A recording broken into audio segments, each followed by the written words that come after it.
کے بعد سب سے پہلے اس کو کیا کرنا ہے؟ اپنے ہوٹل پہ جا کر اپنے سامان کو رکھنا ہے۔ رکھنے کے بعد جو ہے سکون سے اگر وہ وضو یا غسل کرتا ہے وہ وضو کر کے سیدھا خانہ کعبہ کی طرف جائے۔ لیکن بہت سارے لوگ غلطی کیا کرتے ہیں؟ ابھی سامان بھی نہیں رکھتے، سیدھا اترے فوراً جو ہے خانہ کعبہ کی طرف دوڑو۔ ایسا نہیں کرنا چاہیے، بلکہ سکون کے ساتھ آپ اطمینان کے ساتھ کیا کریں گے؟ خانہ کعبہ کی طرف نکلیں گے حالت احرام میں۔ اور احرام کا مسئلہ آپ کو بتلاؤں، احرام صرف جو ہے مرد حضرات کے لیے، عورتوں کے لیے کوئی احرام نہیں ہے۔ کوئی وائٹ کپڑا یا وائٹ برقع یا کوئی ایسی چادر، یا بہت ساری عورتیں سروں پر جو ہے دستیاں باندھ لیتی ہیں، وائٹ کپڑا باندھ لیتی ہیں، یہ بالکل جائز نہیں۔ عورتوں کے لیے احرام نہیں ہے، صرف مرد حضرات احرام باندھ۔ اور احرام کا طریقہ کیا ہوگا؟ دایاں ہاتھ جو ہے کھلا رہے گا، بائیں ہاتھ پر کپڑا ڈال دیا جائے گا اور تہبند کا ایک کپڑا ہوگا، اور اس میقات میں جیسے وہ پہنا ہوگا اور جب اس نے نیت کر لی تو خانہ کعبہ کی طرف چلا جائے گا۔ اور پہلا کام یہ ہوا، میقات سے نکلا، احرام باندھا اور خانہ کعبہ پہنچ گیا۔ خانہ کعبہ پہنچنے کے بعد سب سے پہلا کام یہ کریں کہ خانہ کعبہ کو دیکھ کر دعا پڑھے گا۔ دعا پڑھنے کے بعد فوراً اس کا دوسرا عمل شروع ہو جائے گا۔ کیا ہے وہ؟ خانہ کعبہ کا طواف۔ 7 چکر عمرے میں لگانا ہے، خانہ کعبہ کے 7 چکر لگائے جائیں گے۔ اور وہ 7 چکر کہاں سے شروع ہوں گے؟ حجر اسود سے پہلا چکر شروع ہوگا۔ حجر اسود سے وہاں پر گرین لائٹ لگی ہوئی ہے، اور بہت سارے لوگ غلطی کیا کرتے ہیں، اکثر کوئی علم ہی نہیں ہوتا ہے۔ اور یہ معاملہ آپ کو بتاؤں، حج اور عمرے کا معاملہ یہ ایسا ہے کلاس میں بیٹھ کو یا سن کو سمجھنے کے مسئلہ نہیں ہے، کرنے کے بعد ہی سمجھ میں آتا۔ اور دیکھیں گے آپ، کئی علماء نے کتابیں لکھی، ایک عالم ہے جن کی کتاب کو پڑھ کر ہم لوگ پڑھاتے ہیں، ان کے بارے میں آتا ہے کہ جب وہ طواف کرنے گئے تو ان کے چکر جو ہے 7 لگنے کے بجائے 14 چکر لگا دیا تھا۔ ایک اور امام کے بارے میں آتا ہے جن کی کتاب الحج مستقل ہے، انہوں نے صفا مروہ کے اندر جو ہے 14 چکر لگائے۔ کنفیوز ہوا، دیکھ کر سمجھ میں نہیں آتا انسان۔ بہت سارے، جب میں بھی 2017 میں گیا تھا تو آپ افسوس، آپ تعجب کریں گے، حالانکہ میں سب کو گائیڈ کر رہا ہوں، لیکن سب کے عمرہ کرا رہا ہوں، میری حالت ایسی ہے جب پھر 2-3 دن بعد عمرہ ہونے کے بعد کہ رکن یمانی کو جو ہے لوگ ایسا جھوم رہے ہیں، ایسے کپڑا اپنا لگا رہے ہیں، دستی لگا رہے ہیں، تو ان کے دیکھا دیکھی جوش میں میں بھی خود جا کر اسے پکڑنے لگا۔ حالانکہ وہ رکن یمانی، آپ کو معلوم ہے رکن یمانی اور حجر اسود یہ الگ الگ چیز ہے۔ حجر اسود سے آپ کا طواف شروع ہوگا، حجر اسود کے پاس گرین لائٹ لگی ہوئی، حجر اسود سے آپ کیا کریں گے؟ پہلا چکر شروع کریں گے۔ جیسے آپ جو ہے حجر اسود کو نکلے، وہاں سے رکن یمانی آئے، آپ کا ایک طواف مکمل ہوا۔ اور پھر اسی طریقے سے 7 چکر لگائیں گے آپ، اور اس کے درمیان میں آپ کو کیا کرنا ہے؟ اس کے درمیان میں حجر اسود کو چومنے کا مسئلہ۔ اس تعلق سے علماء اکرام کہتے ہیں کہ 3 مسائل، 3 چیزیں حجر اسود کے تعلق سے۔ اگر اللہ نے آپ کو استطاعت دی، اللہ نے آپ کو قریب پہنچا دیا، آپ جو ہے اس کا بوسہ لے سکتے ہیں۔ اللہ تعالیٰ نے نصیب فرمایا، اسے بوسہ ہم نے بھی لیا۔ اور آج کے ڈیٹ میں ایسا لینا بہت مشکل ہو گیا، ورنہ جان چلی جاتی ہے۔ اور اگر کوئی زبردستی بوسہ لینے کے لیے گھستا اور اگر وہ مرتا ہے تو اس کا ذمہ دار خود ہے، اپنی جان کو ہلاکت میں ڈالنے والا، جائز نہیں۔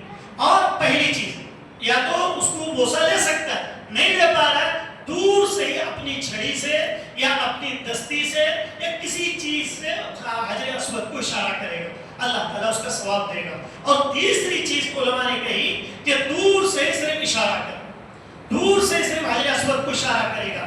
ایسے مکمل 7 چکر ہوں گے۔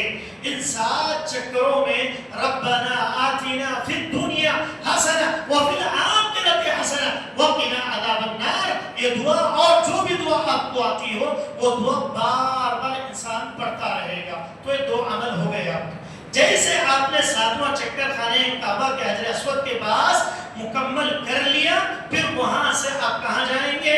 آپ جو ہے مقام ابراہیم کے پاس چلے جائیں گے، آٹومیٹک چلے جائیں گے آپ، کیونکہ 7واں چکر ہوتے ہی اس کے سامنے مقام ابراہیم ہے، اور مقام ابراہیم کے پاس آپ کو 2 رکعت نماز پڑھنی ہے، 2 رکعت نفل نماز آپ مقام ابراہیم کے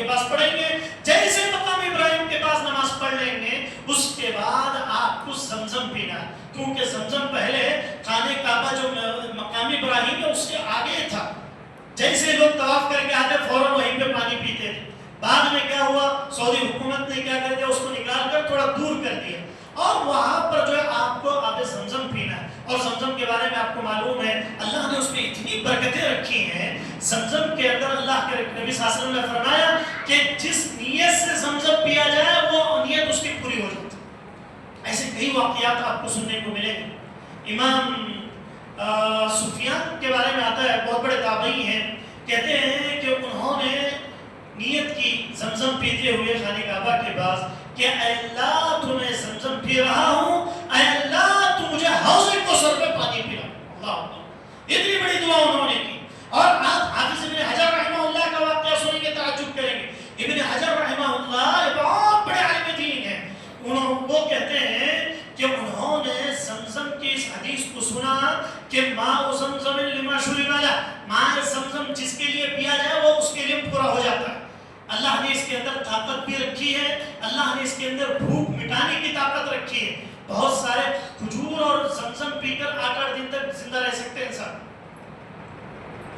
عبداللہ بن سلام کے بارے میں آتا ہے، سلمان فارسی اور عبداللہ بن سلام کے بارے میں آتا ہے جب وہ مکہ آئے تھے تو 8 دن تک خانہ کعبہ کے پاس ہی پڑے رہے، کچھ نہیں کھائے، صرف زمزم اور کھجور. اسی لیے سعودی کا آج بھی کیا کہتا ہے، ملک فہد کے دور میں پارلیمنٹ اقوام متحدہ کے اندر جب قوانین کا مسئلہ آیا تھا تو انہوں نے کیا کہا تھا، شاہ فہد نے کہا تھا کہ ہم جو ہے ہمارا قانون قرآن ہے، اگر ہمیں پوری دنیا سے بیکار کر دیا جائے تب بھی ہم جینے کا ہنر رکھتے ہیں.